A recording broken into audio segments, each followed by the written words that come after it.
was a child, it sounds like. Can I I ask was you a as child. well, Yeah. Aurelia, was you one of the children that would have been like basically, in my opinion, dragged around Yeah. streets to knock on doors on a weekend? In the pouring rain on a Saturday, on a Oh man, Sunday, damn. with random men. All right, sisters, thank you so much. It's Saturday, the 29th of July, 2023. And the reason we're both on this call, you both reacted to videos that I've uploaded in the last 48 hours, where I've had like this deep feeling to challenge Jehovah's Witnesses on the Jehovah Witnesses on the street, and just to talk to them about a couple of the things that I've heard about the faith. I'm not a Jehovah Witness. I don't really know much about it, and I'm hoping you can both today educate me on kind of some of the things that are required to be a Jehovah Witness. Yeah. Maybe first of all, you could both introduce yourself. I'll start with you, Angelique, with the camera, and then we'll move on if that's okay, sister. 1 second, let me unmute you. Sorry, you must have muted. There you go. Yeah, It's not a my Zoom name's unless someone's Angelique. muted. So let's go. My name's Angelique, and I was a Jehovah's Witness for 6 years before I broke away from it. That's me. Incredible, thank you. What else do you want to know? No, that's all we need to know. So you've been a Jehovah Witness for 6 years. Maybe when did you join and when did you leave? I joined in 2013 when my relationship broke down. I joined as a study, and I just found out I was pregnant, and so I immersed myself into the religion, into the faith, in search of a spiritual family. That's how they lured me in. I progressed very quickly. I had my then 13-year-old son, who also took to the faith because he took to the spirituality element of it and the promise of a spiritual family and inclusion. It's what we were looking for. It felt like it was a safe place after going through what we had gone through. Didn't have any family, lost my parents when I was young. So yeah, it was alluring, and it was nice to be somewhere that professed and seemed on the surface that did things by the book being the Bible, the teachings of Yeshua. That's are very about love and kindness and treating others how you want to be treated. And at first, they do treat you like that. Okay. At first, you know. So my son and I progressed very quickly. We became unbaptized publishers, which means you've passed their tests to go on to become baptized, and you can go out on the ministry. You have permission to go out on the ministry and things like that. So it sounds like there's levels. And I got baptized.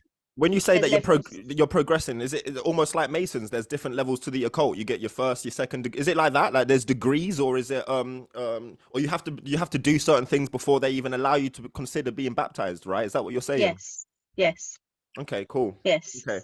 And Angelique, would you recommend a friend now in 2023 to join? Absolutely not. Absolutely not. In fact, I probably implore them not to go. Okay. At every level, in any baptism of any church, but especially the Jehovah's Witnesses. Okay, incredible. Thank you so much. All right then, and I have another sister on the call. It's 3 people. Could you introduce yourself, please? I'm going to ask you to unmute. Okay, let me just check that you can all unmute yourself. There you go. Hello. Yo. So my name's Aurelia. This is not my original name. I'm keeping myself anonymous due to the fact I was brought different to Angelique, that I was born into the Jehovah's Witness faith. So both of my parents, all of my family are Jehovah's Witnesses. Quite diverse as well, because half my family is Irish and half my family is Spanish. So wow, that just shows the broadness of the religion and how it spreads. It's not just a UK thing. Obviously, it's based from America, massively in America. So my memory and my recollection is not going to be as strong because I left when I was 16. But yeah, exactly. There are levels. I remember being born into it. Obviously, it was all I ever knew. So my whole life revolved around going to this Kingdom Hall, which is basically a church, but they don't call it a church. They don't like to be associated with anything to do with any other kind of Christian religions. okay. So they call it a Kingdom Hall. that's something they're quite passionate about, it not being called a church, although it is a place of worship. Yeah. And I just remember growing up and it being every Tuesday, it was a 2-hour, bear in mind I'm a child, I go to school, I'm going to nursery, there's a 2-hour meeting like to discuss the Bible, which involved prayers and singing. And then on Thursdays we hold a book study. My dad was an elder, so my dad was one of the highest. He wasn't a governing body or a circuit overseer. Now there are levels, like as these terms, wow, governing body, yeah, circuit overseer. So they are ones that basically come and give talks around the whole of the region. So they're like the highest. My dad was an elder. He was one of the highest elders in the congregation. That's what they call it also. Wow. So as a child, I was their first child. My mum and dad had me when they were 21, so young. Again, Jehovah's Witnesses do tend to get married and have kids very young. And my mum, just to give a slight backstory on her, she was similar to Angelique, that she was looking for faith. She'd come from, she'd been abused as a child, had a difficult upbringing, and wanted to find, some kind of union where she felt loved and like they were doing the right thing, and she felt like it connected the dots for her. She studied a lot of religions, actually. She studied Buddhism, she studied other different Christian religions, and for some reason Jehovah's Witnesses resonated with her, so therefore she became a Jehovah's Witness, moved to Spain and met my dad. So she wasn't born into the faith, but she carried it on. So basically I was a Jehovah's Witness up until I was 16. I had a lot of questions from being very young, like, where are the dinosaurs in the Bible? That was one of my main ones as a child. I was like, well, where are the dinosaurs? That didn't make any sense. I kept asking about, like, what about aliens? Why do we have to do the blood trans? I had so many questions. I was very rebellious. I think they knew that I kind of was going to be one that was going to. Aurelia, you just mentioned, why did we have to do the blood? What was you going to finish there? There's some kind of blood ritual, is there? Not a ritual, but basically somewhere in their version of the Bible. It's not it's obviously not the true Bible. Whichever version of the Bible you can even consider to be true is a very diverse thing to even comprehend. But they don't take blood transfusions and they don't eat blood. There's something that's wrote in the Bible where they've kind of twisted it, and this is a massive thing, because I had to go about as a child having a card on me that said I don't take blood. So if I got hit by a car and I needed a blood transfusion, my parents would let me die rather than give me the blood transfusion. And when you say they don't eat blood, as in like they're vegetarian, is that what you mean? No, they don't. So they'll eat meat, but they won't have like black pudding or food that has blood in it. Even though that's such a broken mentality, you won't eat blood, but you'll have meat. Like it's because God somewhere or Jehovah or Yahweh in their transcript somewhere said that basically blood is sacred and it's not to be messed with, and that's why it doesn't make any sense. You can't make sense of it. But so these were all of the questions that I had a lot of trauma watching people around me in school and stuff, like, obviously celebrating their birthdays and Christmas and Valentine's Day and all those other celebrations. I mean, we can go into them. I do celebrate them now, but I mean, they are also very corrupt, and that's a whole different story. They probably did have some points on that with regards to, like, when I look at Christmas and things, I do think it is just a mass consumerism thing. But again, like birthdays, like, there's some kind of part of the Bible where Samson had to cut his head off or some shit. I can't even remember completely because I didn't really listen intently because I just didn't believe it. Well, so you was a child, it sounds like. Can I ask you as well, Aurelia, was you one of the children that would have been, like, basically, in my opinion, dragged around streets to knock on doors on a weekend? In the pouring rain on a Saturday, on a Sunday, with random men sometimes. I mean, they were always nice, do you know what I mean? They were pleasant. I'm not going to say that, and I didn't experience any kind of abuse, and I didn't hear anybody experience any kind of abuse in any of my congregations. Okay. But it's not really a predicament you want to be in as a 6-year-old, to get, like, partnered with, like, this 43-year-old guy that you don't really know that well and have to go. yeah, I have to go knock on people's doors, and you have to check this one out. So, because my partner that I was with the other day said, can you explain to me how much of your time you had to dedicate as a child, because it's different now as well. So 2 hours on a Tuesday, 2 hours on a Thursday, which we held it in my house, and my parents held it again because my dad was an elder. 2 hours on a Sunday where you study the Watchtower and Awake magazine. 1 hour ministry service on the morning on a Saturday. Now it's different now. You see them standing on the streets, but obviously we used to knock on doors. And then an hour on a Sunday morning. So Saturday and Sunday both times doing the ministry. So basically I had no life. And then any kind of friendships I had to be Jehovah's Witnesses. I wasn't allowed to stay at people's houses who weren't Jehovah's Witnesses, because they were classed as worldly people who might corrupt me.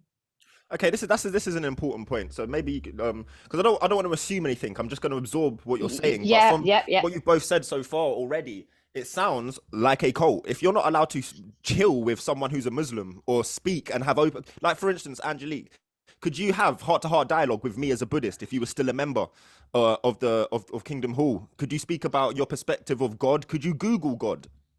It would have been frowned upon, but I guess because I didn't grow up in their what they call the truth, I still spoke to whoever I wanted to, which is one of the things they didn't really like about me, which is why I was targeted within the congregation and why we ended up leaving in the end. But I still had people that I spoke to. I treated the people outside of the faith the same as I always had. I never shunned them. I just didn't attend like birthday parties and things like that. But I still spoke to people on that level. Was that difficult for your boys? Not have did you stop your own boys having birthday parties for that period of your life? I did, yeah. So my son was born into the faith because I was pregnant at the time that we joined. Okay. So when he was born into the faith. So for first 6 years of his life, he didn't have a birthday. And on his 6th birthday, that's when I decided to celebrate his birthday, and I was reporting to the elders for it.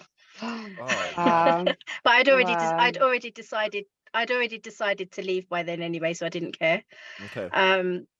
But I was just wanted. There was a point that Aurelia made about the blood.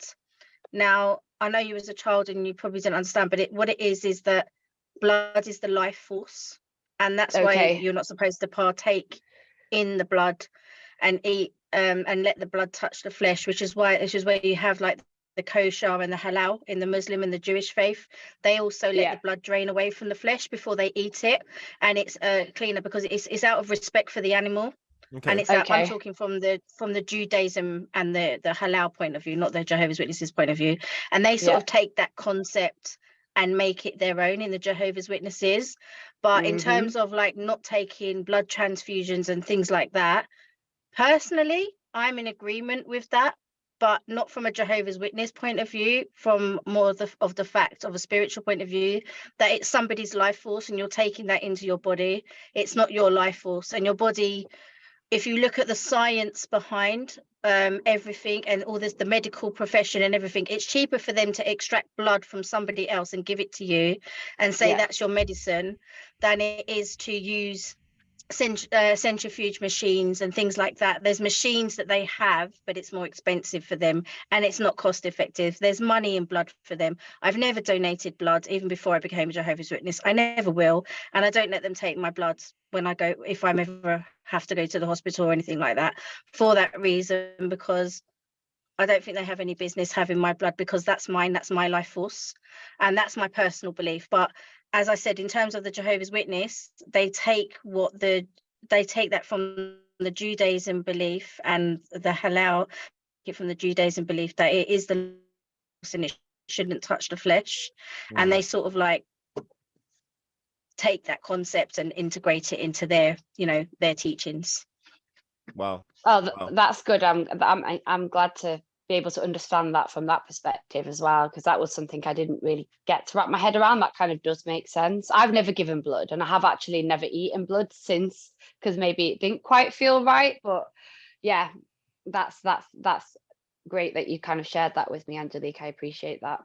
I also, I kind of resonate with that. The idea that, if you do need a blood transfusion, I actually think it's quite satanic, and something's up with the idea of just taking someone else's blood. I just had my blood analyzed by a scientist who's connected to the Tesla family. His name's Harry Rhodes. and I saw how just by simply drinking structured water, everything on an atomic level in my blood expanded and changed, and it blew me away. I realized there's a whole micro universe Mm. going on in the blood, and but I guess at the same time, like I would ask Angelique, and then we'll move on from this question. If right now you had a car crash, would you accept blood for your son if it meant life or death? Yeah, I would. If it was at the, and when push comes to shove and at the crunch of it, I wouldn't turn around and be like, no, let him die. But I also would make them exhaust every other opportunity before I allowed him to take that blood. I love that. So Because all I'm I hearing know is that I know, yeah. it's just common sense, logic. You know, if anything, it's like I'm Yeah. gonna, you know, it's just logic. You know, I'm not gonna let my son die, but also like we know that there's so much technology out there where they don't actually have to do that. They can actually Yeah. you know, reinfuse or clone our own blood or something like that. But yeah, it's important that you've said that, because It's all about knowledge. If you know what to ask for and you know what to demand for, they can't force you. It's all about your compliance. If you comply with them and you agree, then they will give you the basics, and that's how it works in the NHS. That's how it works with all these corporations. But if you go there and you know what you're talking about, if you educate yourself on what's available, like the machines that they have and that kind of, you know, the cell salvage, all that kind of stuff. If you educate yourself with these things, and if you need to use the religion, if you have to, you know, because they can't deny religion in hospitals either. But if you educate yourself about these things, they cannot deny it. They can say they don't have it, or it's not available, or it's not possible, but then that's up to you and your intuition to be able to decipher whether they're telling you a lie or you're telling the truth. And you have to make the right decision for yourself and your child, and you know, or your loved ones. But if you have the knowledge, you know what to ask for, and you'll know. Mm-hmm. Okay, so my next question is just bouncing off of what Angelique said for Aurelia. Did you grow? How old was you until you had your first birthday? If you grew up as a child of Kingdom Hall. So my first birthday I had when I was 16 when I left. Wow. Your So first birthday was, you could buy a lottery ticket, was the first time you ever celebrated your birthday. First Wow. time. So basically what happens is you know, like it's the opposite way around in the Catholic Church and other Christian beliefs. Is you get baptized, you have a christening, don't you, at the beginning? Yeah. They don't do that when you're a Jehovah's Witness. This is one thing I kind of do think is a smart move that they have done, because they go into the disfellowshipping, which I will explain. This was another reason as a child I didn't agree with anything. I constantly was asking questions. So basically, when you become of age, which is, well, some people are more mature than others. Some people get baptized at 18. Some people get baptized at 14. It was around 16 when I was starting to get pressured, where they were like, right, okay, you're thinking about doing your baptism. And I really was not thinking about doing it. To be honest, I was smoking weed. I was thinking about boys, and I wasn't really thinking about much else. I was starting to kind of like distance myself, and I was starting to associate more with worldly people. And yeah, I was being a normal teenager basically. And I was kind of like, you know, hearing people talking about sex, and you know, I was intrigued in like lots of things. I just, none of it didn't feel like it was meant for me. Do you know what I mean? I was very rebellious. I've always been very rebellious. I hate rules. I hate being told what to do. So you can imagine I've been brought up in a cult where I'm getting told what to do in every single aspect. It was my character and my soul was being tested to the limit. So when I was 16, I just remember one day my dad coming in and being like, why are you not dressed? Because you have to wear obviously like certain attire to go there, like a skirt below the knees and blah, blah, blah. And I was just in bed, like, and I was like, I'm not going anymore. And it kicked right off. And then I ended up running away for a few days. Had like a boy, my first boyfriend at the time, obviously, who was a secret. So I'd already like fallen away, do you know what I mean? But they didn't know any of that.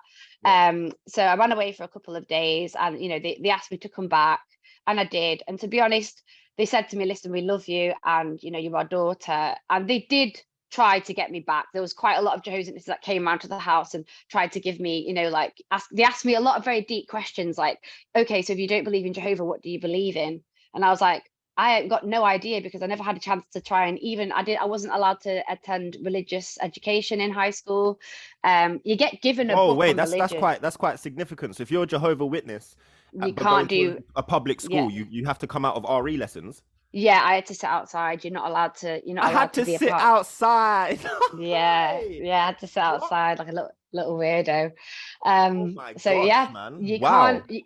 The reason why is because they don't want you to hear what religious education is going to talk about Christianity. They don't really mind you hearing about Hinduism and Buddhism and stuff like that too much, because I suppose it doesn't really like Peter on Well, what they're their not beliefs Abrahamic are. religions, are they? Yeah, So they're I'm not guessing. Abrahamic, Yeah. but when it gets to the three Abrahamic religions, Judaism, Islam, and then Islam. Yeah. obviously, yeah, and then Christianity, they don't really want to hear, they don't really want you to hear the different aspects of what their Bibles tell, because their Bibles or their, the Hebrew scriptures or whatever are not true in their eyes. So I wasn't allowed to sit in them. So I Wow. didn't really know. So they were asking me these big, huge questions to which I didn't really have big, huge answers for. I was just like, well, I don't know, to be honest. I kind of just wanted to say, just want to like have sex and like take drugs and just have fun. Obviously, couldn't say that to my dad. And it was only Yeah. then as I, I was a teenager. Do you know what I mean? Like, what when you're a teenager, what more do you know? So yeah, I ran away, then I came back home, and then I went to college, and then I just started living my life as not a Jehovah's Witness. So I lost every single friend that I had from the beginning of when I was born, Wow. because none of them would associate with me anymore, because I was so this is the thing, because I didn't get baptized. Had I have listened to those men and got baptized, to which they were pressuring me, I'm talking for a solid year, and I was very strong in my mindset of like putting it off, I'm not quite ready, didn't really want to tell them why I wasn't ready, smart enough that I didn't do it. Had I have been a weaker person, I would have got baptized. I've seen it happen. I've seen people get disfellowship many a time. So I didn't get baptized, so therefore that means that I didn't declare my faith to God, my belief in Jehovah, in Yahweh, basically. Because I didn't do that, I didn't like sign that contract. That means that they can still speak to me. That means that they can still have a relationship with me. If I'd have made the decision to just get my head dunked under the water, in one of the like big assemblies that they do it in front of like hundreds of people. If I'd have left and started taking drugs and having sex outside of marriage, or studying a different religion, or doing anything, or celebrating birthdays, etc. Like Angelique said that she celebrated her son's birthday, I think you said, or Christmas. Therefore, I would have been disfellowshipped. Once you're disfellowshipped, that's it. Like, they won't even make your own father or your own mum won't make eye contact with you on the street. And is that for life? They would completely just like you're gone. Yeah, for life, you're gone. Unless you come back. Return. Unless Until you you come return back. and Yeah. and admit to your mistakes. Yeah. For me, I just left. I didn't tell anyone I was leaving. I just stopped going. We all stopped going. They tried to contact, and I went through a few things myself. As you know, Aaron, I lost my son. I started a relationship and became pregnant the following year, and I wasn't going to any meetings or anything like that. They did try to contact, but I just didn't respond. I never told anybody I was leaving. I never officially got disfellowshipped. Yeah. But if I went back, I would have. Was you baptized? There's nothing Sorry, officially. Angelique. Sorry, Yes, was you? yes. So you was baptized. So you got baptized. So yes. in your example, Angelique, me and my older son were both baptized. Wow. How old is your son? My older son was baptized as well. How old is he? My son is now. Oh, he's now 22. He was when he got baptized. He was. How old was he? 13 or 14 when he got baptized. Wow, that's young, man. And that's in front of hundreds of people, yeah? I got baptized at their big 100-year celebration at Twickenham. So I'm guessing it was packed, maybe thousands of people then. There was about, I think there was thousands and thousands and thousands of people, because it was worldwide. It was a worldwide event, and England were hosting this big 100-year anniversary. And this is at the time I was literally unbaptized publisher. I ruffled a few feathers in the congregation because they didn't like how quickly I sort of progressed and got privileges, because I did everything right. I just did what I was told, what I was told, but what I saw to be correct from the Bible. So I followed Jehovah's word to the T, because when I get involved in something and I immerse myself in something, I do it full on. I don't deviate. Yeah. And I didn't realize there was all this hypocrisy and people leading double lives and things like that in the congregation. I thought everyone was on the same page as me. So I just went in completely blind, thinking, oh, look, everybody's doing the things how they should, but really they're not. They're actually all leading double lives and doing. So that's why a lot of people didn't like me, because I came in and I was honestly doing it. You was an actual woman of God in a way, you know. You was actually a woman of God, and that can trigger people when they've got everything. Secrets. Yeah, and what they didn't like was that if I was around, they couldn't do those things, because amongst each other, they could do the things that they were doing. They could have the secret boyfriends and the, you know, and the this and the that. But when I was there, they couldn't do those things, and it was a fear of exposure. So I got discluded. My son got discluded. My children got discluded, and we were not included in any social gatherings. But yet we weren't supposed to mix or congregate with people outside of the faith. So that's why I kept that's why I became friends with people outside of the faith, because I didn't have anyone inside it. So you're saying you was disbanded?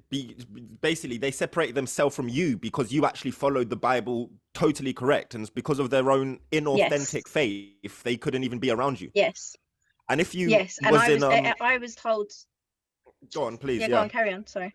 I was just gonna say, if you was in Rawlia's situation, your own mother and father and uncles and aunts, none of them would speak to you because you was baptized.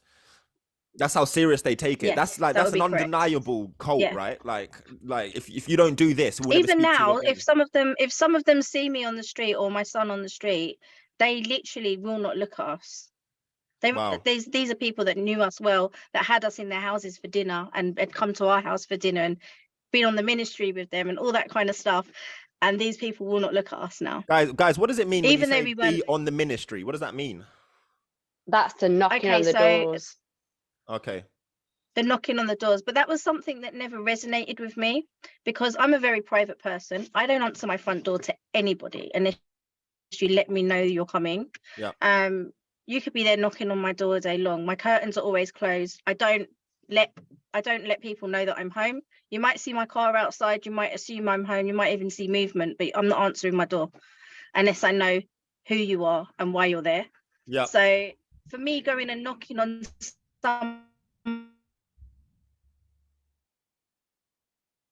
somebody's door was an invasion out on the ministry. I would stick to like the campaigns, like when they did like the what do you call it? You know, the anniversary of Jesus's death, and you know, I can't remember what it's called now. The memorial, that's it. Memorial, that's it. You know, when they had like the big events, like the one at Twickenham, they would like give out leaflets and things like that, because all you had to do was post them through the letterboxes. You didn't actually have to really knock and talk to people. Yeah. So for that reason, and we were kind of frowned upon as well for not being out on the ministry like 24/7 basically. But I just didn't like it, and my son didn't like it either, so we just didn't go. So that was another thing. As a non-Jehovah Witness, I think it's one of them, the audacity to knock on someone's door and propagate your faith. Yeah. And you know, I used to have this a black family come to my mum's house about 3-4 years ago, and she would see me smoking spliffs outside the garden, and all the boys, and she would come, and she would always, like, in kind of a patronizing way, to try and say, you're much better than this. And I'd be like, what do you mean I'm much better than this? You don't know nothing about my life or what I do, you know? And then she would talk, and I used to love speaking to them, because I'm gonna be honest, I think it's one of the most broken psyches, and it's just very, for me, because I'm a very, very strict religious person. As you know, Angelique, I'm a Buddhist. I take my faith so seriously, and it's based on the Lotus Sutra, the last 8 years of the Buddhist teachings, and I can pick apart Abrahamic religions with my hands behind my back. Personally, I find it so, and that's not to disrespect anyone, that's just my faith. I think I think it's quite satanic the way that these religions, and we're going to talk about this in a minute, a lot of their founders are Freemasons, and they've manipulated the true Bible, or God's true word, in order to basically do exactly what's happened here: isolate people and make them join a cult. So maybe we can talk about that. So the founder, Charles Taze Russell, how is he explained to you guys? They don't talk about him. I didn't receive any information about him. I learned about him through their videos and things like that, and I'm pretty sure it was one of my unbaptized publisher questions, if I or my baptized publisher questions, because that's what you get called. You're either an unbaptized publisher or a baptized publisher, which means you have the permission to go out on the ministry, you know, because you've dedicated your life to, you know, following Jehovah. So with Charles Hayes Russell, what I was taught was that he was the founder, that he rebelled against, you know, all the other churches, basically, that he deciphered that the Bible that they were teaching people with was wrong and incorrect, and he tried to they tried to put him in prison or something like that for translating the Bible, which is basically now their version of the Bible. Because they talk about, there's like words missing out of the Bible, like Jehovah's name's taken out of like the normal Christian Bibles, is taken out of the Bible. They don't use Jehovah's name. You've got to use Jehovah's name, you know, and blah blah blah. That's why they call themselves Jehovah's Witnesses, because in one scripture in the Bible it says you are witnesses of me, so they use that. So when it comes to Charles Taze Russell, he was this, you know, man. I'm pretty sure that he was imprisoned, if I'm correct, or it might have been one of his counterparts that were. Don't quote me on that. But the information I got on him, although very thin, was that he became this sort of like man, and people started to follow him, and that wasn't what the faith was meant to be about, and he wasn't meant to be followed, you know, that kind of stuff and whatever. So they refrained from holding him like in a kind of hierarchy or like a position where people kind of look up to him. He is known as the founder, but they don't really like hold him up on a pedestal, if that makes sense. And something about he turned around and said Armageddon was coming in the early 1900s, and there was a lot of people that fell for what he said, and it's like sold all their worldly goods and, you know, all that kind of stuff. And basically when Armageddon didn't come, they were basically, they were pissed. Effed. But it's quite patchy what I know from what I remember, because I wasn't that interested in him, to be perfectly honest. I didn't really pay too much attention to that, but that's the sort of information that's out there about it. Aurelia, do you want to mention anything about that? Yeah, so when I was a child, obviously, again, because I was so young, I didn't probably, maybe it wasn't really an age for them to go too deep into that. But I do remember having questions. Again, we weren't allowed to Google it. I'm 35 now, so this is going back quite a while as well. We didn't really have kind of the resources that we do now, like just having a phone where you could just go and find out information. Otherwise, I 100% would have been the one to start Googling things. But I do know that they kind of described him as being a founder, similar to what Angelique was saying. I do know also that the Watchtower magazines, and I don't know if this is something that you know about, I've sent you some stuff on Instagram before, but I'm not aware if you saw it. The Watchtower magazines did actually used to have the cross on them. It did. They had all the Knights Templar logos on. Yeah. So I remember finding that out when I was very young. I don't know how I stumbled across it. And I remember that being something that I put my hand up in one of the Kingdom halls, and I was like, why does the Watchtower have a cross on it? And now we don't believe in a cross. And they did not like me asking that question.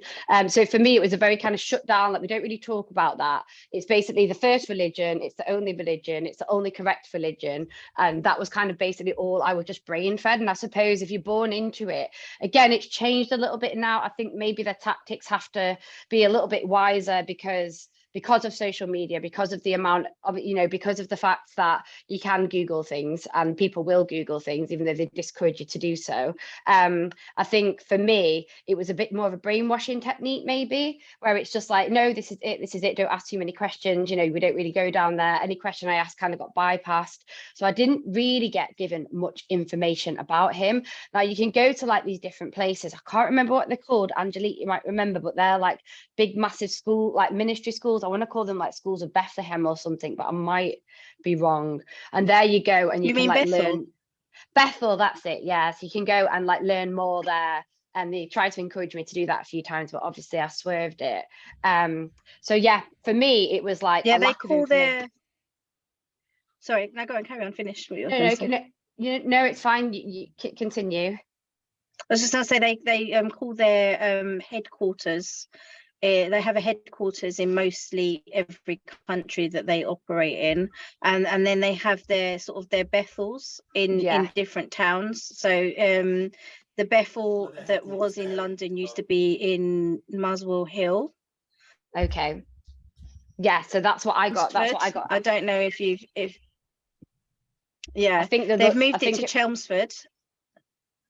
Okay. They sold all their buildings and everything here in London, and they moved it to Chelmsford. They bought like a big plot of land.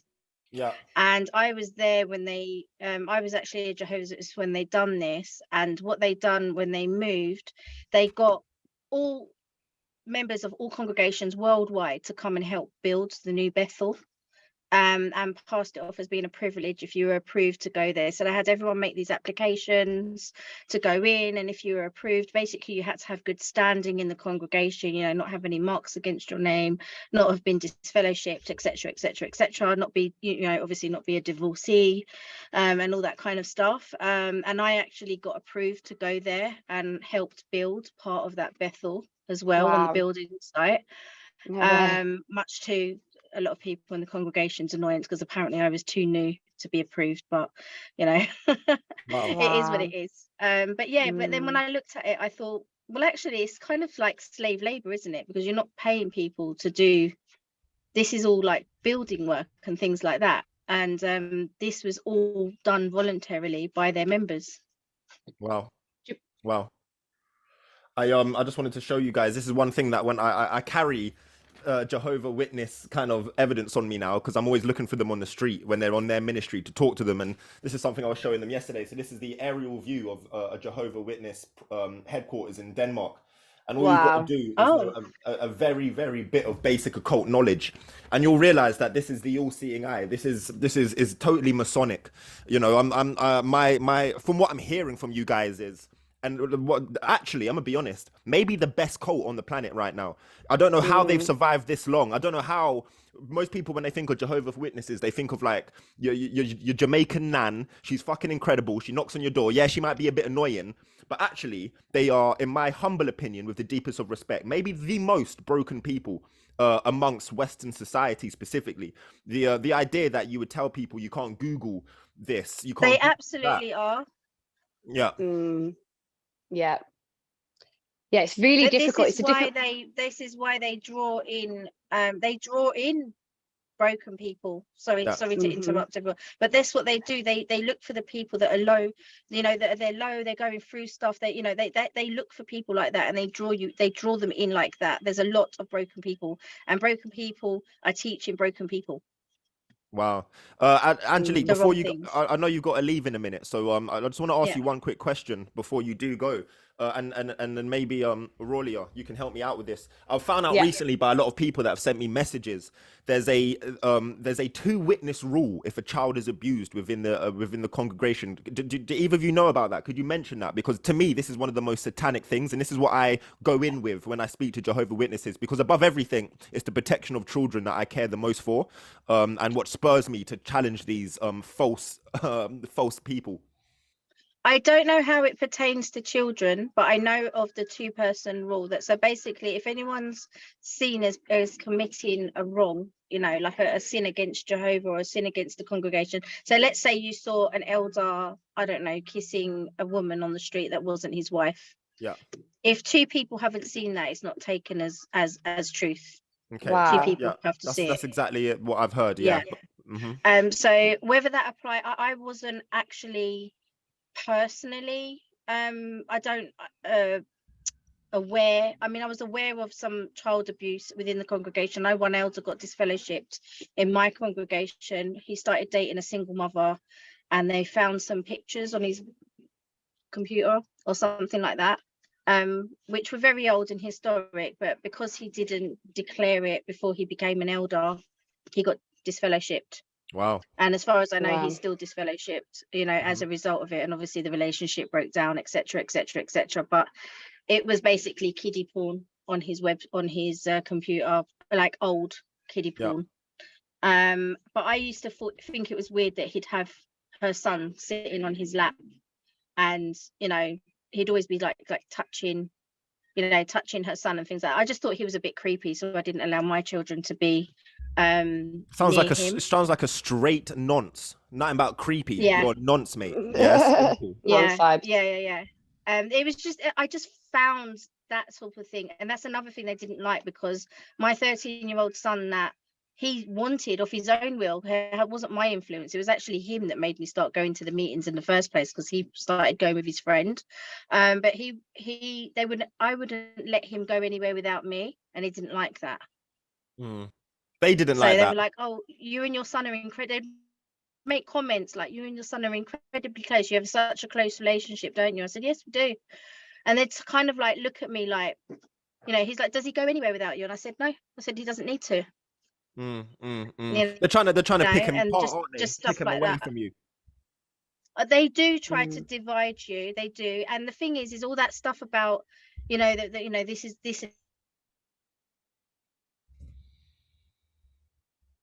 I laughed when you Angelique, just to said let you about know, your she's saying signal's you're real better than that, bad. because all their children. Angelique, Oh, your is it? signal's just dropping quite a bit there. Can you hear me now? I can now. That's better. Yeah, I don't know what you did in that one little space, Yeah. but definitely a bit better. Okay, I just pulled the phone down a little bit. Yeah, so basically all their children are doing all those things that they're coming and telling you are wrong, like the woman knocking on the door telling you you're better than weed smoking. All their children are doing it, all the elders' children are doing it, and they've all got boyfriends and girlfriends, they're all dating each other, they're all doing stuff, and include my son in their things as well. So yeah. And Angelique, how does your son also resonate with the way that you perceive Jehovah Witnesses now, or does he miss his friends? Does he still want to get involved? No, he absolutely can't stand them. He hates them. He actually looks at it as if they stole his teenage years, because he said I should have been out there doing stuff with my life as a teenager, and they stole my teenage years away from me. Definitely. Because he wanted out before I wanted out. But the reason I left was because I couldn't see my children suffer anymore. That's the main reason I left. Because they teach you like, oh yeah, endurance makes you stronger, endurance, and then they give you these little rewards for enduring, and then they keep telling you to cover with love, cover everything with love, these people are doing wrong, no one's perfect, but when you do something wrong, they'll jump on you like a ton of bricks. But because it's their family, or it's an elder, or it's somebody else that's doing wrong to you, you're supposed to cover it with love and forgive, because Jesus forgave, 7 times, 10 times, they use Jesus's scripture and they will throw that at you. And you're supposed to, but I couldn't keep forgiving them for being cruel to my children, because my children were suffering. They were seeing their so-called friends gathering in places like parks, going to the cinema, ice skating, things like that, and they weren't being invited, just little things like that. And then my son, would say to me, well, why can't I go to so-and-so's party? Because it's not like they invite me to theirs. And I said, because it's a birthday party, you can't go. But if it was just a normal party, you could. He goes, but they're having normal parties and they're not inviting me. He'd say things like that. And I couldn't see him suffer like that anymore. My son probably hates them more than I do. Yeah. In all honesty, he can't stand them. He finds them vile. The hypocrisy, because again, he was another one that was doing things right. He listened. The same way I was a woman of God, he was a young man of God. He followed it. I've raised him well. He know when he was on something, he does. He sounds like he goes with it. He puts his heart and soul in it. He sounds like a soldier. To be 13 and to have such a strong spiritual connection to the source energy, to true God. And unfortunately, what it sounds like is I'm gonna be honest, they sound like parasites on the planet. I must say it boldly.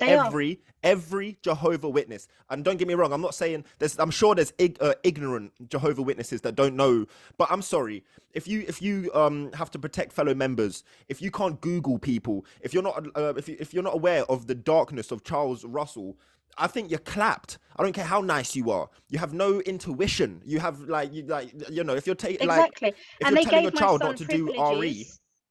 Go on, please. Yeah, they gave my son privileges. You know, they let him do the mics and, you know, this and, you know, that and everything. You know, the mics are like the mics that they go I around. was going to say doing the mics. It's funny. I forgot about that. Sounds well more fun, doesn't it? Like, yo, upon the mic. So You just basically, the men of the congregation, when on a book study night, on a or a meeting night, in the Kingdom Hall, the men of the congregation, sorry, privileged men of the conversation, got to go on a rota to sort of hand the mics to people so they could answer questions about the Bible and things like that. So, you know, they would give my son these privileges to keep him, you know, to keep him Wow, sweet. is that what we call a and privilege make him nowadays? look, but yeah, passing the mic. well, passing the mic, yeah. Wow. Passing the mic, but then that just further alienated him from his peers who, you know, because they're like, oh look, you know, he's up there with them. If we invite him to anything, it's gonna make he's gonna grass on us, you know, Wow. and you know, we're gonna get in trouble basically. So it was basically that.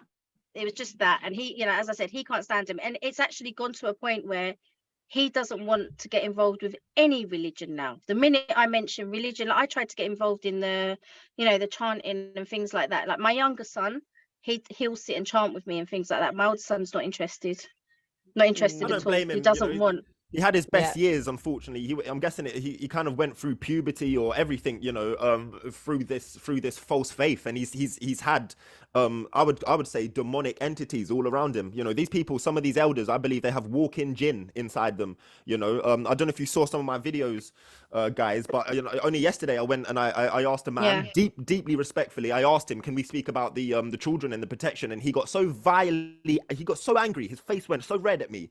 I realized then and there I'm talking to a nonce right here, right now. Wow, You're someone that's wow. touched children, and it's that. And all I'm hearing as well is the teachings of Jehovah Witness. They're very Masonic. Like, you know, like you got to protect your fellow brothers. You got to just coat everyone in love. Like like that to me is one of the most dangerous new age psyops, that we just coat everything in love, because that's how they get away with what they do. You know, like they abuse and rape and then like protect each other.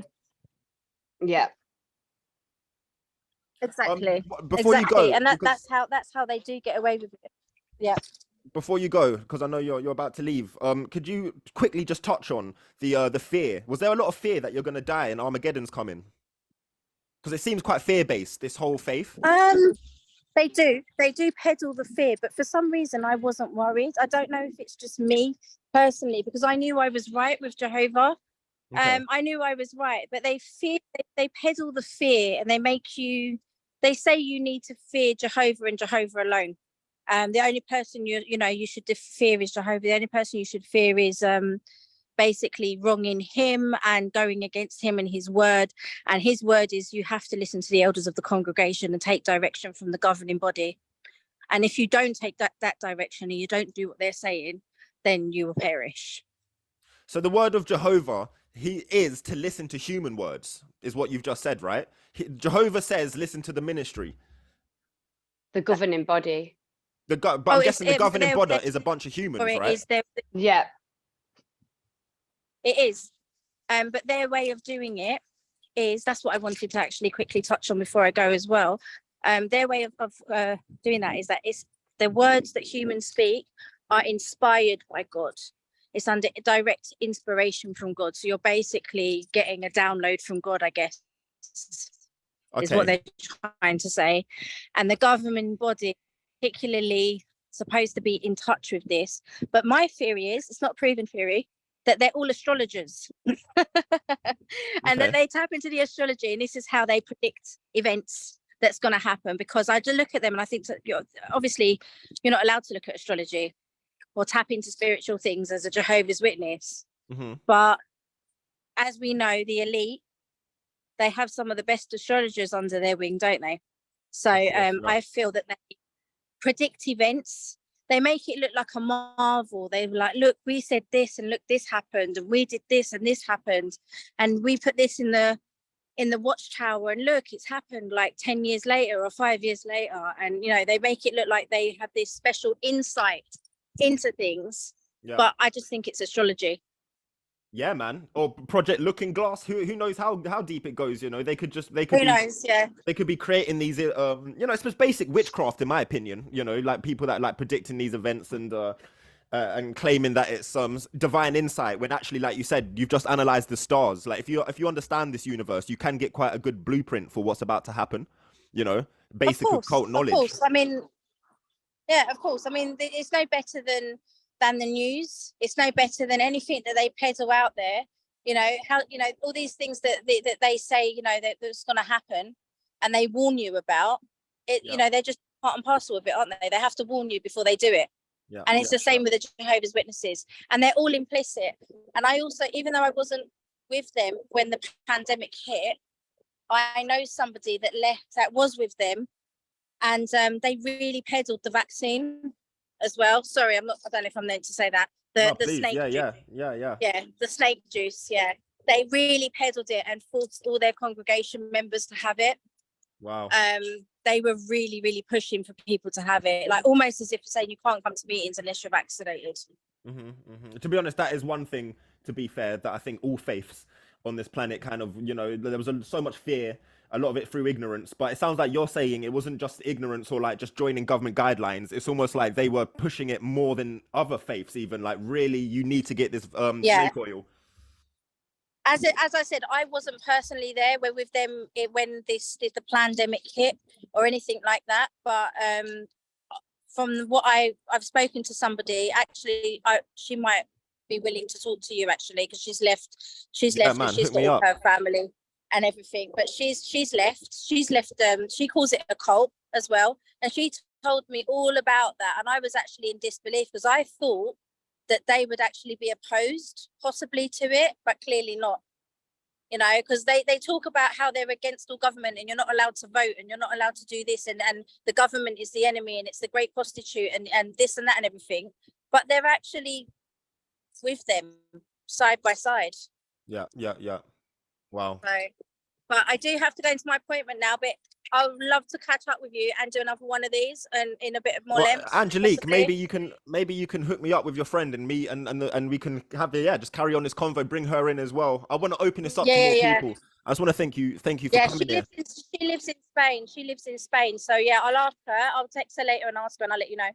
Okay. Well, have an incredible session, whatever you're about to do. I love you. Love to your son. And yeah, thank you. Bye. All right. Bye, Aurella. Bye. All right, sister, you still there? I'm still here. Hello. Yeah, you can hear me, yeah? I can hear you good, yeah. So maybe I could just like round this up and I can ask you some questions as well. Can you tell me a little bit about the 144,000? Why is that number so significant with Jehovah Witnesses? So funny, as you've said that, I literally just wrote it down. So I've got some notes here and I thought, I wonder if that's a subject that you're aware of. Hey, synchronized. So the 144,000, again, bear in mind, a lot of my memories of what they were teaching are blurred. And I didn't go back and try to relearn any of them for the obvious reasons. But from what I got told, the 144,000 are 144,000 people on earth that from the beginning of the Jehovah's Witness religion, so consider the amount of time, have been chosen to go and live in heaven with God. Everybody else gets resurrected on earth in paradise, where we're all going to live in this beautiful harmony. You get given a lot of books with these pictures of us like next to tigers and shit. And it just looks like very idyllic and like just also very unrealistic, like the tiger's not going to eat you. But I'll just be staring at these pictures like come on guys. But anyway, the 144,000 are the chosen members to go and sit. So they're like, I'm guessing like the level 10s. I don't know. So we basically have this thing called the memorial, which Angelique talked about, which when I describe to you now, you'll probably find some kind of Masonic, satanic ritual aspects to it. A lot of the is it Stoic religions, the three religions that have come from that Western part of the world, Judaism. Well, you mean Abrahamic? Abrahamic, yeah, but is there another word for it that begins with an E? I was researching this. We'll call it Abrahamic for now. So the Abrahamic religions probably do have similar rituals. So basically, we would sit down and we would have the memorial service that happens once a year. It's quite a big deal, and this is a time also that you invite worldly people to come. You invite family members who maybe might be open to come. And yeah, it's very much so, like, it gets very full. You see a lot of worldly people in there. And I remember I used to sit and turn around and I'd see like people wearing jeans or people with tattoos, and I'd be like, whoa, like there's people in here like I've not, like I don't really get to see. I used to think Wow. it might find it Is this really once a intriguing. year? That they let Once a elderly year. people.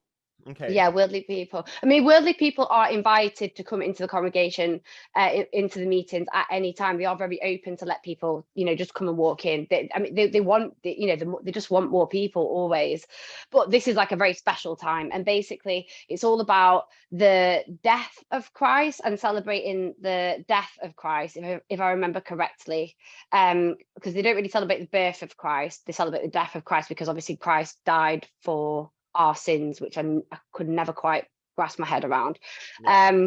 And then we would all sit down and they would do like this kind of prayer thing, and then they'd pass around wine and like little biscuits, like bread, kind of like cracker things, a bit similar to like because I have quite a lot of Jewish friends, so I've sat down and I've done Shabbos dinner quite a few times. It's a similar thing where they do like a passing around the wine and everyone has a sip, and they do the same thing with like the little communion, right? Like that's what it's called. Right? Yeah, like a communion. And we'd also basically pass the wine around, and then if somebody has been given a message from God, right, in a dream, or I don't know, in some kind of way, they would sip the wine, and that would basically be them saying that they're one of the 144,000. So as a kid, I was like, yo, how many people already are there, Dad, for one? And also, like, what happened if I just told you now that God has decided I'm going to be one of the 144,000? He's like, yeah, but you're not. And I'm like, but how do you know? How does anybody know whether they're one of the 144,000? It doesn't make any sense. Somebody just one day just thinks, do you know what? I've decided I'm going to be one of the ones that are going to go. And how do you go? How do you guys know once the 144,000, like the hotel's filled up? Do you know what I mean? Like, how do you go? Like, how would they know? They don't know. There's no logic to it. There's no written formula. How can you date back to the beginning of whenever they believe that, that started, whatever the date is? Obviously it's pre-Charles Russell, like, because they don't really believe that he's the one that started it. This was a very, very ancient religion in their eyes. So I don't know how they work that one out. I don't know why they're still keeping that one up, because it literally can't make sense. Yeah.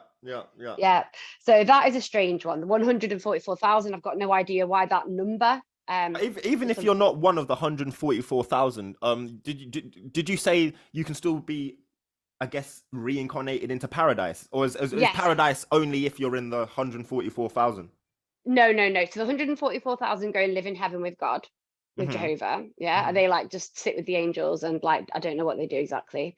And then the people on earth, so this is a gray area for me, because I had a lot of questions about this, because I had an auntie who was an alcoholic at the time.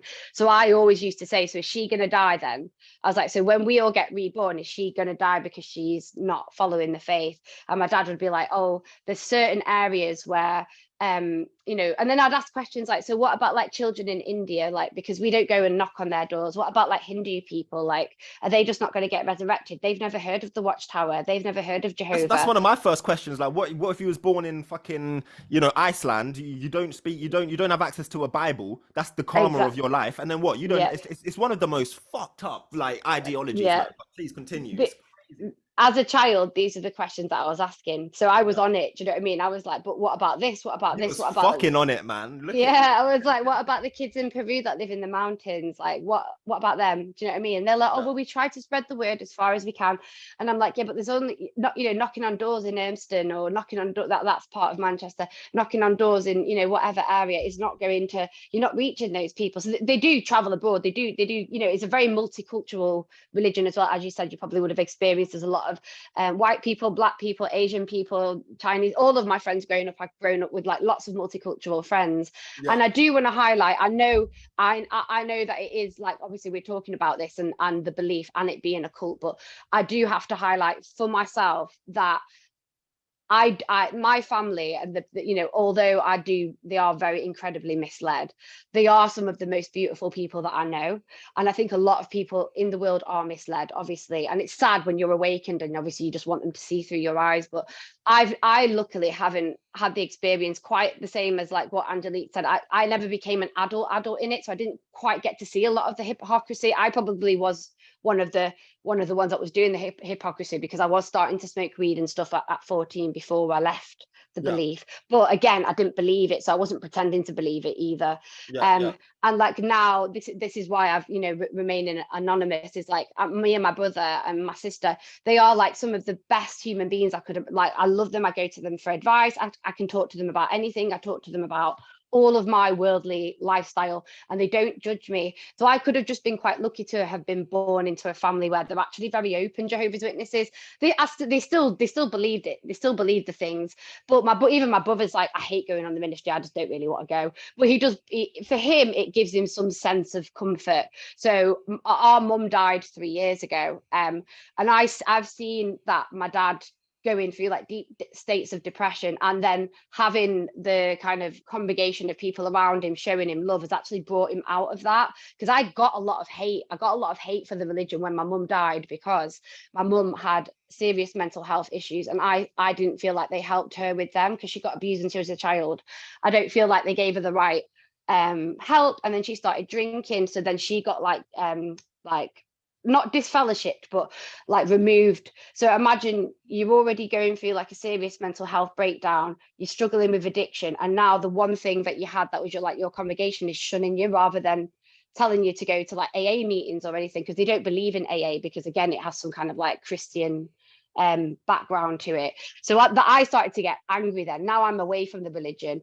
And then when my mum died, they held the funeral at the Kingdom Hall, and I invited like 200 of my friends. And my mum, I used to own a cafe. I don't want to go too deep because people might start to connect the dots, but I used to own a cafe, and my mum was the baker for it. So a lot of people knew my mum, and I used to be big on the scene, like raving and stuff. So I had a big, very multi-genre group of friends, and like 200 people walked up at the Kingdom Hall at the funeral, just like swagged out, just everybody. And it was beautiful to see. And then I remember one of the elders coming up to me afterwards, and they were like, you know, all of the people that you've got around you, they're actually really nice, aren't they? And I was like, well, yeah, because the world is like worldly people. Why is that considered to be a negative thing to say? Why would you not want to be a person of the world? Why would you not want to be somebody who experiences the world? I always found that bizarre. But then I'll just quickly highlight is then after the funeral, what I got very upset about was then I started to get a few Jehovah's Witnesses inboxing me, asking me if I wanted to come and do study, asking me if I wanted to come to a memorial service. This is after a good, like, I don't know, 17 years after I've left. So I've had no communication with any of them now with regards to, you know, being a witness. They don't preach to me. They can see I'm covered in tattoos. I've got all religious symbology, all things that I believe, studied Buddhism for a very long time, heavily into meditation and yoga and many different types of spiritual practices. So they don't really want to come near me. Do you know what I mean? I'm kind of like untouchable. But then for my mum to die and them to see me as a weak spot, for them to try to lure me back in. Fucking disgusting. That got me mad. And it wasn't my family that did it. It was other people. Do you know what I mean? Because I spoke to my brother and I was like, yo, I feel to get, I'm so angry. And he was like, yeah, that was that. He even agreed. He was like, yeah, that wasn't a good move. So as much as like, I don't hate them because I can't hate my family because I love them so much. You know, I love them dearly. Like they'll do anything for me, even if I do the most crazy ass, in brackets, worldly thing in the world and I end up in prison for it. They'll still just come and like have my back. Do you know what I mean? They've got me. So I can't hate them to that level. I didn't get to see the abuse and the hypocrisy. Luckily, I do believe it goes on. I did get a lot of trauma. I did see a lot of hypocritical things happening. But the people that do stand there on the street, they're just lost, man. I think that's the best way to look at it.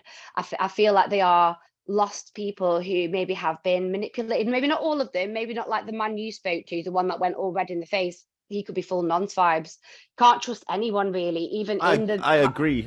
This is what, as a Buddhist, I always we're taught that every human, even the darkest, dirtiest cabal pedophile has the same potential to activate Buddhahood within them. So we should never disparage anyone. And I find I'm a Leo sun, Leo moon. I can kind of go in there and you want to just like fucking, I've got like, I do not like them. I think like, but I'm trying to, like you've just said, have compassion and realize that they're lost. I'm all compassionate up until when I ask about, for instance, the two witness situation with the children, and then the man doesn't want to. I don't know if you saw the video yesterday where I did. I watched it. oh, you Yeah. okay? Of course, actually, that's why you sent me a message. And I was respectful, asking him questions, and he called me. He said he won't cast his pearls before swine. So I was like, so you're calling me a pig? I was like, okay, now I'm gonna start like, you know, I just had to leave because otherwise I'll start telling him what I really think, which is you're a nonce. You follow such a, and this is the danger. This is why I need to expose Jehovah Witnesses more, because other cults, you know, you've got like the Osho cults on, and more when it comes to cults, I think people think of some weird shit, but actually the most dangerous cult on the planet, in my opinion, right now is Jehovah Witnesses, because no one's even questioning them. No one really questions. Like, for instance, that Charles Taze Russell, I was saying to the woman yesterday, who is this person? And she said, oh, he used to be a Mason, but now, you know, then he started concentrating on Jehovah Witnesses, and so he didn't really want to focus on Masonry anymore. And I said, well, that's a lie, because he was buried, and I've got the picture here, in a tomb with the fucking, you know, and whenever I challenge these people, and it's important to challenge them, and hopefully people like me and you can be the ones to do it, because it's not about just going in, you're fucking idiots and shit. It's trying to remember that they are lost. There are no doubt someone like Angelique, who was going through a deep, painful situation, who found the grace of God temporarily through their false support. My question is, and you know, it's like, you know, you said you love your family, and of course you love them, but because of the faith that they've decided consciously to participate in, if there was some noncery, would they, to protect each other, you know, like Masons, would these elders have to turn a blind eye in order to keep the Kingdom Hall safe? And it's that kind of stuff there, which is deplorable. Which is questionable. I feel like my brother wouldn't, if I'm going to be honest. I feel like he wouldn't. He's got like an, I feel like he would. He's as much as he has been, he's kind of like been brainwashed into this. He is very on it in his own way. I'm like, yo, how can you not see past this? Do you know what I mean? But it's like, for him, I feel like, because he lost his mum young as well, I just think it's just a kind of like safe place for him. He's got his friends there, he's got a band, he plays his music, he does things that he enjoys. For him, it's just it's a safe place. I feel like when it comes to that kind of, my brother's not an elder or anything. Like I said, my dad was an elder. He got taken away from his, his eldership away from him when my mum started drinking, which again was a hard thing. So my dad wouldn't have to deal with any of that anymore. I feel like they're kind of just there for the community. They're there for something to believe in, because I think the death of my mum for them was really hard for them to have faith anymore in anything. And I feel like in a way it kind of saved them. So I view it as that. I don't feel like that kind of element of darkness, although definitely I do believe it goes on. I don't think that they would particularly be a part of it. And a lot of the people, again, that you do see and you do speak to on the street, they're not really educated. They don't really know much about it. They're not told to research about it. And unless you do, maybe that's why, in my opinion, they become dangerous weapons. Because if you ignorantly follow a faith that tells you don't research how this faith even came about, you, unfortunately, it's like the Nuremberg Code. I'm sorry, you might not be Charles Russell, the 33-degree Mason, but you're the one knocking on my door trying to brainwash my children and my family and me to believe in this false. And also, I wanted to ask, obviously his name's Yahweh or Joshua to me, but they claim he's I find it fucking insane people call him Jesus. It was a fact there was no J in the alphabet, so I don't understand, but let's call him Jesus. In Jehovah Witness ideology, is it Constantine's cousin, the white brother that they painted? Is it a white Jesus that they're also praying to or believe in? Yeah, it's a white Jesus. Yeah, insane. Just beyond broken. Like, it's pathetic at this point in the 21st century. There's enough to prove. Yeah, he may have been a real brother, but he was looking a lot like me, not some white Jesus. And I used to ask that as well when I was a kid. I was like, but why was he not brown? Does it make sense? Or where was his dreads? Or like, where was like not one person in Jerusalem, Israel, any of these countries look like. And there's too much proof showing it was, I think it's either Constantine's cousin or some next Roman emperor literally just designed this brother up. And it's like, that's why I get, this is where I would have frustration if I was you, sister. You got your loving brother who seems like a wise man, but I just want to shake him to the core and be like, wake the fuck up. How can you still believe in this actual fairy tale? It's very, very, very, you know, let me give you another little example of something as well with the brainwashing thing. So this is something that I experienced as a child. You get taught how to do the brainwashing. So you are Wow. brainwashed. So, especially if you're born into it as well, it's really hard. And I have to empathize in the fact that when you're born into something, it's all that you know. It's for me, I have got that kind of inner wisdom. Not everybody does, unfortunately, naturally. Do you know what I mean? I You agree. can find I it, like agree. you said, you can find it, but some people are just born to be warriors on this planet. Yep. Some people are not. Some people are born to be sheep.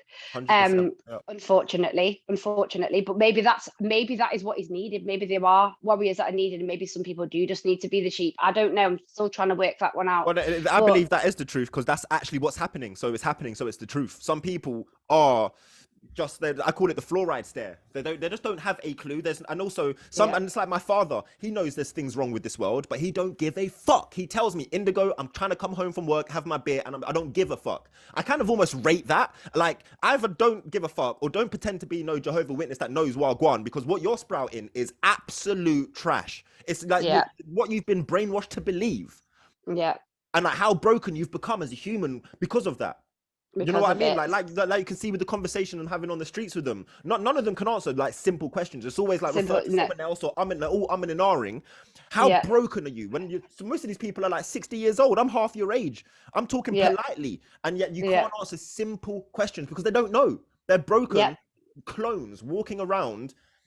It's insane, and I've only just realized, speaking to people like you recently and speaking to these Jehovah Witnesses, this needs to be challenged, because I reckon there's hundreds of thousands of children that have been raped and abused within the ministries and the congregations, and they don't have a clue who to speak to, because like Yeah, Masons, they're all protecting each other.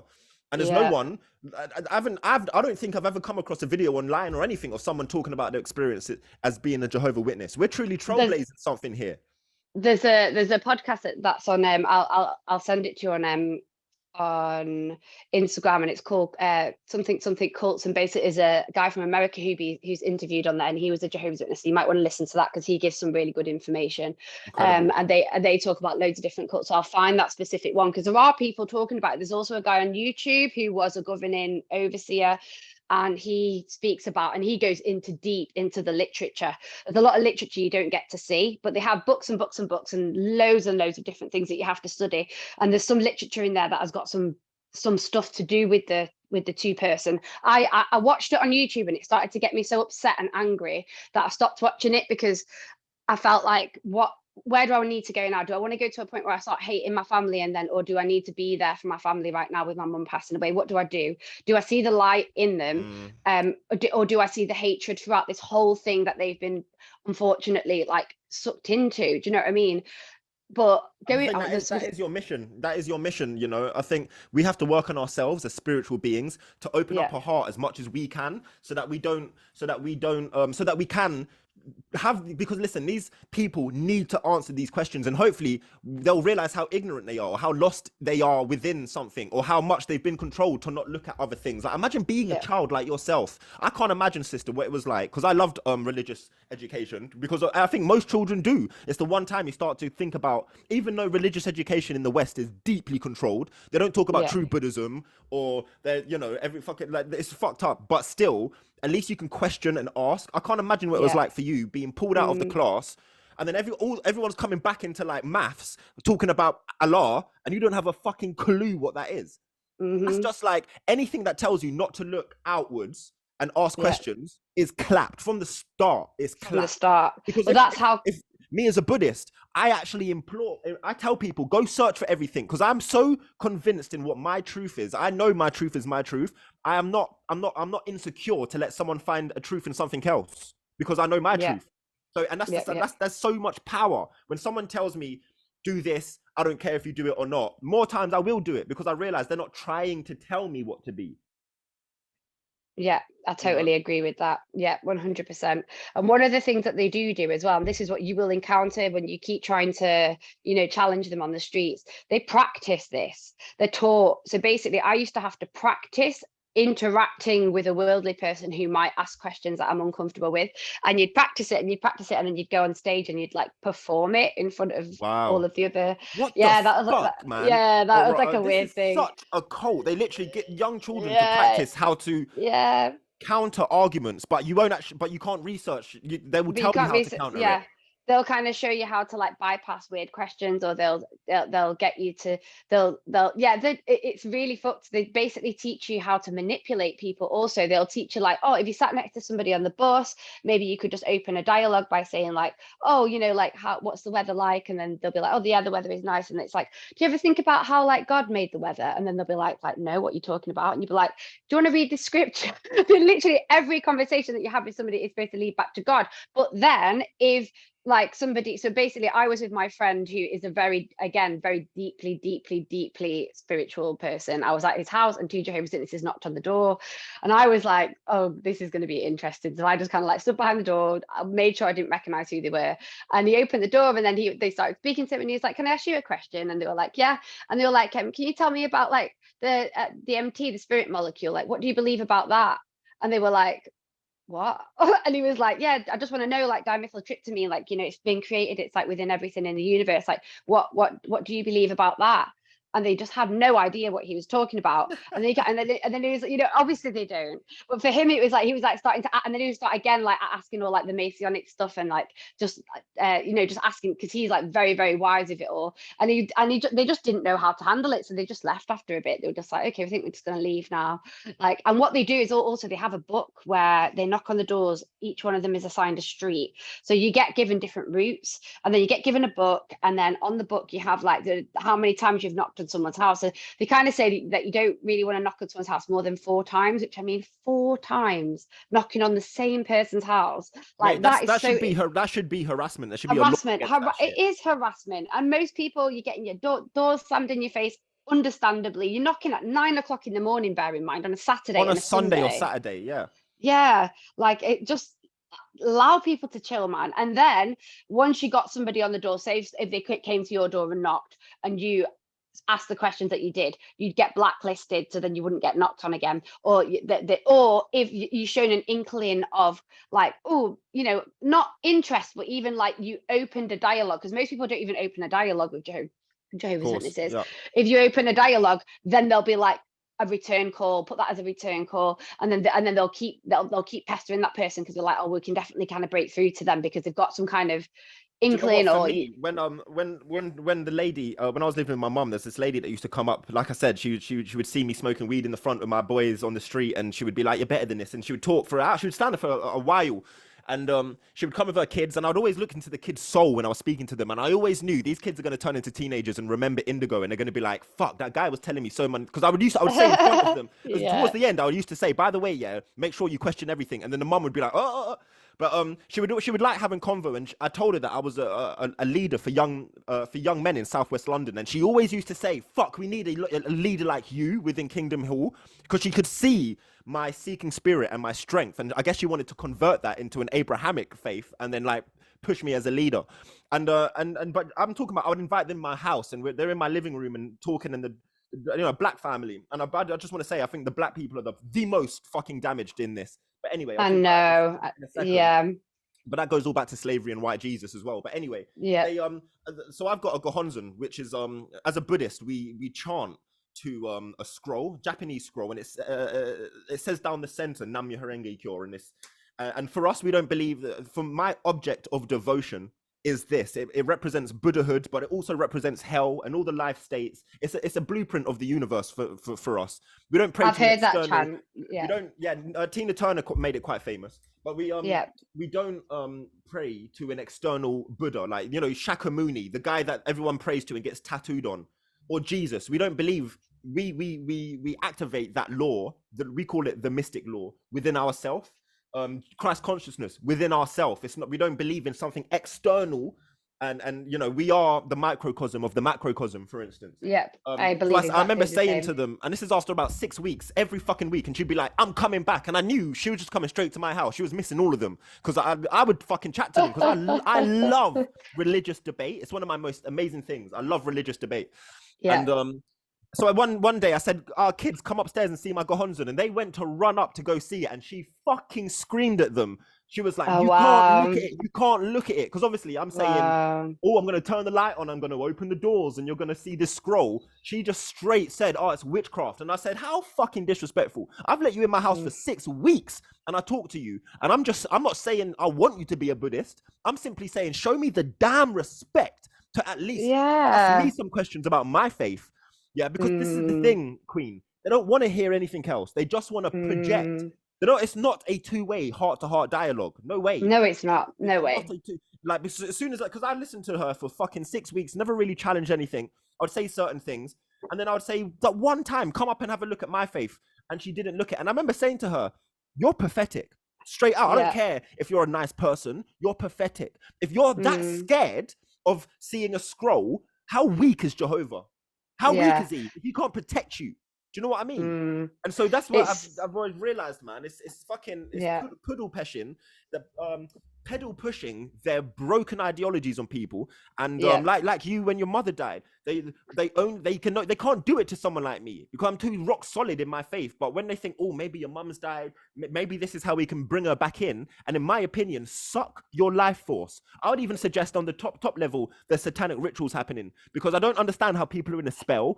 These people, your brother, your father, they're in spells. There's a spell on them. And this is what happens with the Masons. When you go through these rituals, you go from the 1st degree, you're in the Blue Lodge, you all the way up to like Rose Quarter, 18th degree. There's spells that are happening you don't realize. So for instance, the first degree in Masons, you actually get a spell put onto your throat because they'll actually put a blade to your throat and say, we'll slice your throat open if you reveal secrets. The second one is the heart. You actually start getting heart problems. I was reading this last night. There's like prayers to release the different organs. There's different organs that get spells put on them. And I'm pretty sure, because this, let's be honest now, Charles Taze Russell was a 33-degree Freemason. So at this point, we're talking about pedophilia and murder in order to be a 33-degree Freemason, I would suggest, and deep embarrassment.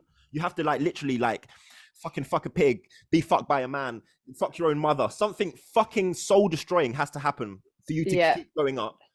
Jesus. Created this faith, which has took the beauty of Yahweh, the beauty of the Bible, inverted it, and now we have over 8 million active Jehovah's Witnesses on the planet that literally turn a blind eye to logic, DMT, spirituality, astrology, the idea that we are the microcosm of the macrocosm, even talking about the universe. They deny all of it, and at this point, I think it's a Masonic spell that's keeping someone like your brother from basically, because it sounds like your brother's a good human, but like I personally find it hard to respect someone that has such broken ideologies. So it's difficult, in my opinion, to put respect on your brother and your father. I don't think it's their true spirit that's keeping them here. It's some kind of like, some demonic entity pulling you into this false religion.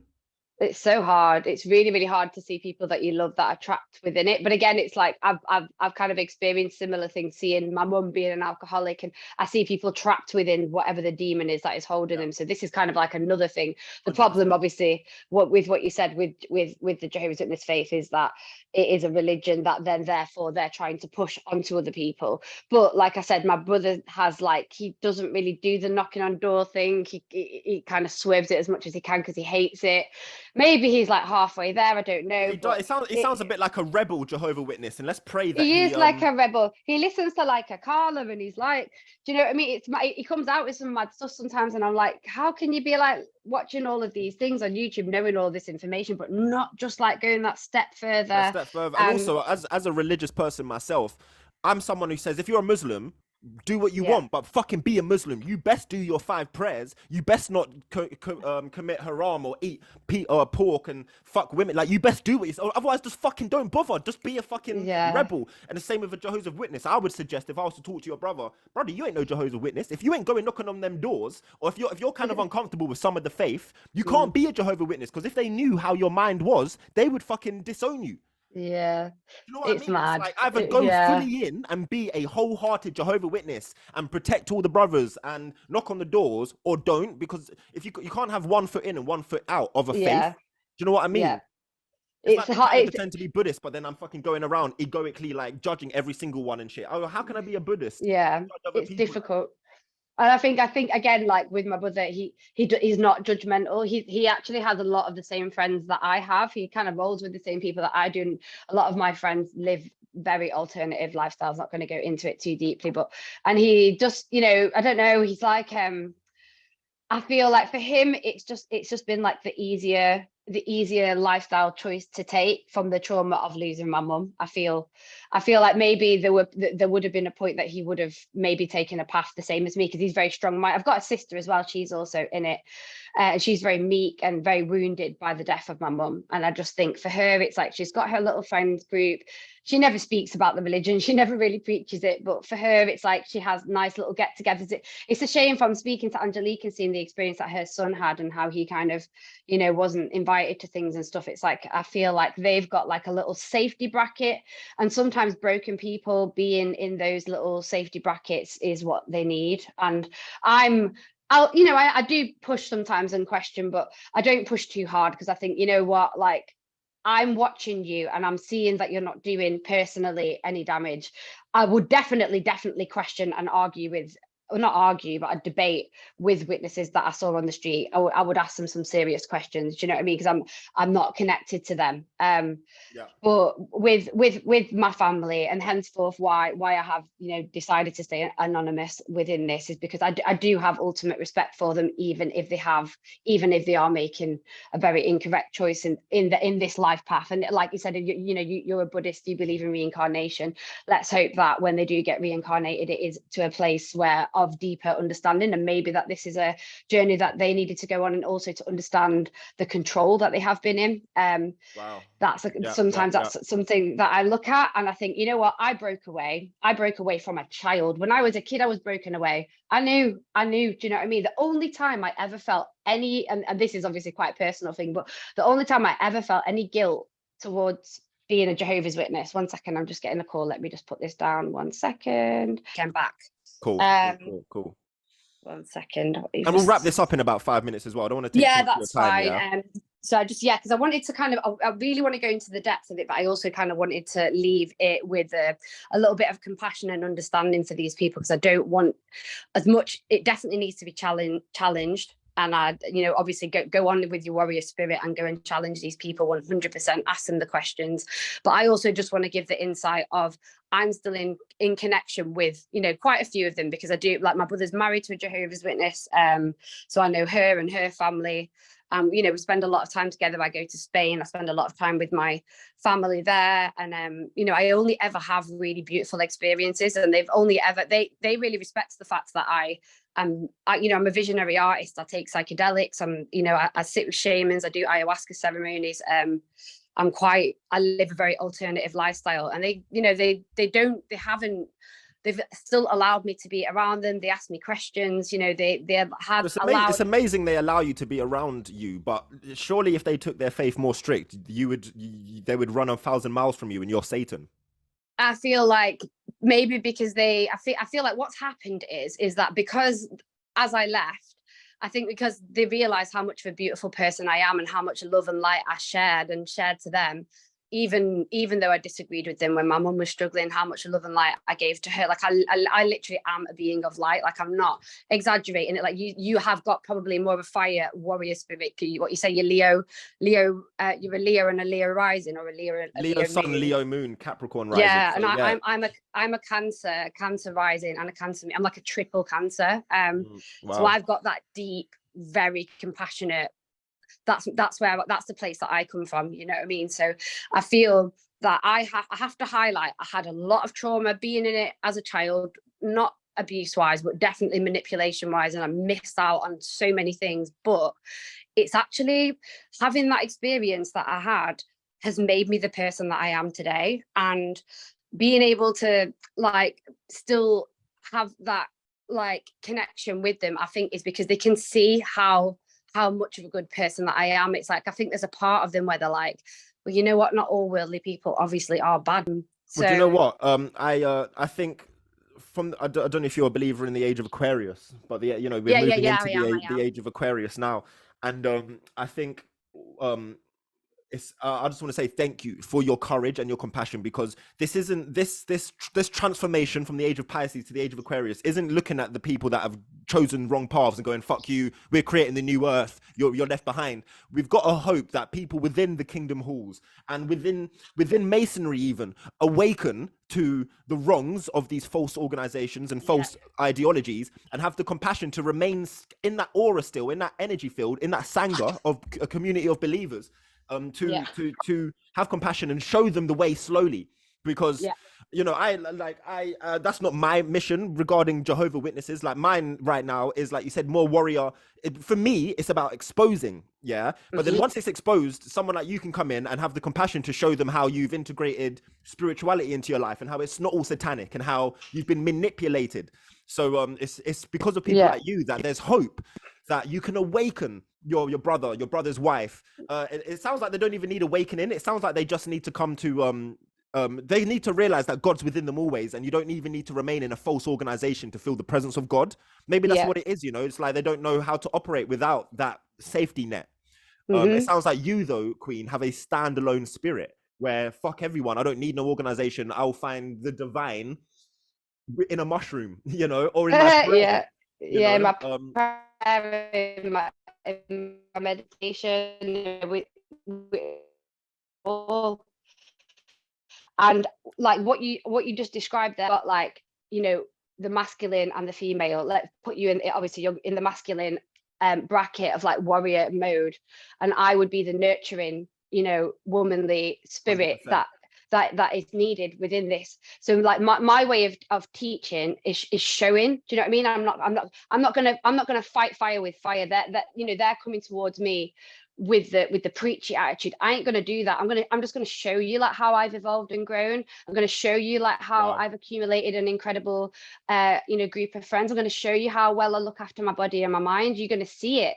So therefore you're gonna witness yourselves, an ex-witness, evolving into an incredible human being, which is what God would have wanted in the first place. Do you know what I mean? Wow.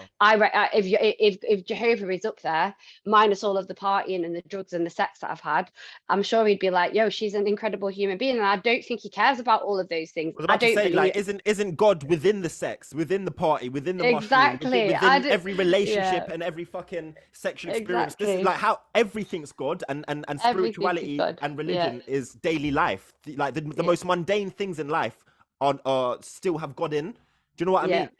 Yeah. For life, you're going to be grateful that you found yourself through the pleasures of the body and through other people in order to find him, because you've actually found true God now, not this false Jehovah story that they've put on you. You know, exactly. And that's my belief. And I'm still evolving, and I'm growing, and I'm studying, and I'm learning, and I'm very like open-minded, but I'm also, you know, pessimistic to the point of where I'm not going to fall back into, like, you know, like how you said that your belief is Buddhism, and I have deep respect for Buddhism. I studied it for many years, but I kind of like had to move away from that because I feel like I needed to learn more. Like when I sat with my shamans, so now I work quite a lot with shamans and medicine. That I can talk about that another time. She basically explained to me the route of getting to God. Now I'm using the word God in the term of God within, not like a, you know, like an outside God figure, but like to consciousness, right, to ultimate consciousness. And she said that if you imagine kind of like a circle, and then with each circle there's paths that you can get there, and some people believe that the closest paths that you can get to these places are by finding, a lot of the time, more Eastern religions, and it will take you directly to that path, to the middle ground. I don't know if I'm really making sense here. The middle path is called, the middle path. So but the thing is that if you take one route from one side of the circle, you only learn one kind of knowledge of human experience. If you can find that path through numerous different ones, if you can study lots of different religions, if you can study ancient religions, if you can study paganism, if you can understand, you know, all of it, then you can kind of have, it'll take you longer to get to the center. It will take you longer, but you'll have a wider knowledge and understanding of a human experience in a human body. Basically everything that a basic Jehovah Witness on the planet today has no idea about, because they've basically been forced to only look at this and nothing else. One of the most damaging thing a person can ever do, you know, to anyone is tell them not to just ask questions. It's one of the most basic things my mum told me when I was younger. She was like, Indigo, go out there and find whatever religion you want, but just make sure you ask the fuck every question you can. Any doubts, you ask it. And if they can't answer you, move on, you know, or try to find it yourself, you know. So yeah, listen, I just want to say thank you from my soul. I know it takes a lot of no doubt courage to even speak off camera, because you know, this is something for me which is just, I need to expose it, and I'll move on to I'll no doubt move on to the Mormons next week. I was gonna say Mormons, go to Mormons next. Yeah, the Mormons are fucked.